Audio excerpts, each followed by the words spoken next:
Imagine a company that started during the World War II and transformed itself into a tech giant dominating the Indian market. I am speaking about Asian Paints. What makes Asian Paints not just a paints company but also a tech leader and a monopolistic power in India?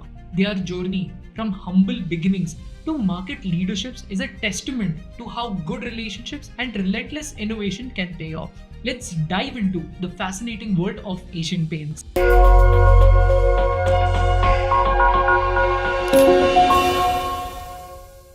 Asian Paints came into the existence in 1942, right at the peak of World War II under the British regime in India. With the government banning the import of paints, there was a golden opportunity for local production. Mr. Champaklal Choksi and three of his friends seized this moment and founded Asian Paints. Initially, they focused on the rural market. They supplied paint for bullhorns and house entrances, tapping into a growing demand in the villages.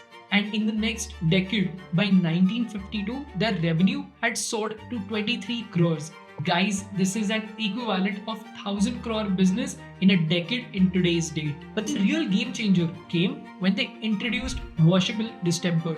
This innovative product struck a perfect balance between the cheap, poor quality distemper and the expensive plastic emulsions, making it affordable for the middle class that was rising in India. And by the way, it wasn't just a product, it was a revolution in the paints industry. This move not only captured the market but also set a new standard for quality and affordability. By 1967, just 25 years after its founding, Asian Paints had become the largest paint company in India, and it holds this title even today after 50 more years. Their ability to identify and capitalize on market opportunities coupled with innovative products laid the foundation for future success. Now, this historical context that I just shared sets the stage for understanding how Asian Paints evolved from a small local player to a dominant force in the paint industry. This was actually in the year 1970 they bought India's first supercomputer even before tech giants like ISRO.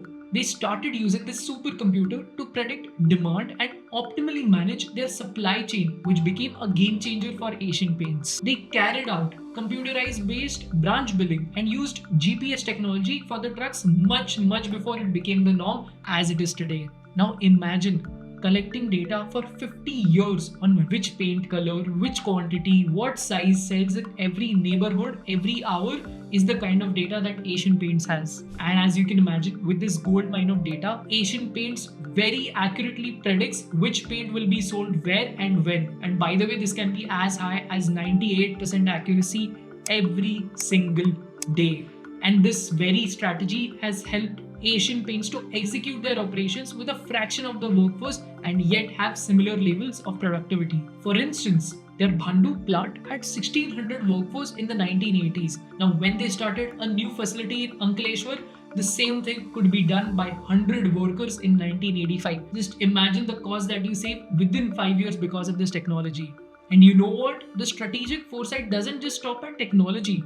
Asian Paints' dominance is also rooted in its strong dealer relationships. They supply directly to over 70,000 dealers all over India. And because they directly supply, their margins are really high, as much as 95 to 97% on the operations. And the relationship with the dealers goes beyond just transactions. They offer attractive discounts for regular payments, creating a win-win situations for both the parties. And by the way, these timely payments not just help the company but also fosters loyalty amongst dealers. And this very loyalty then further translates to market dominance, making it incredibly challenging for competitors like Nerolac Paints, Berger Paints to actually catch up. You'd be surprised that they have over 70% market share and are much ahead of their competitors. So the question is, how did they manage to maintain such a lean yet effective operation?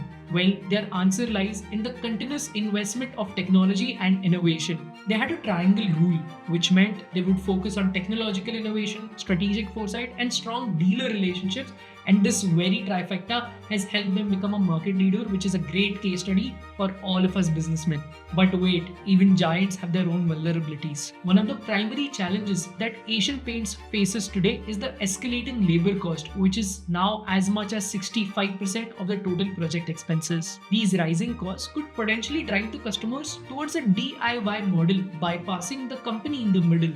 But by anticipating this shift, Asian Paints has already started a consulting business of DIY tools and services so that they can stay ahead of the game. But the challenges just don't end there. You would have seen in recent times companies like JSW Paints, Birla Opus have also entered the market and are trying to capture their dominance. So the question really is, do you think Asian Paints, despite of the evolving landscape, can maintain its dominance? Let me know your thoughts in the comment section below. And for more insightful business studies, don't forget to like and subscribe. Thank you for watching.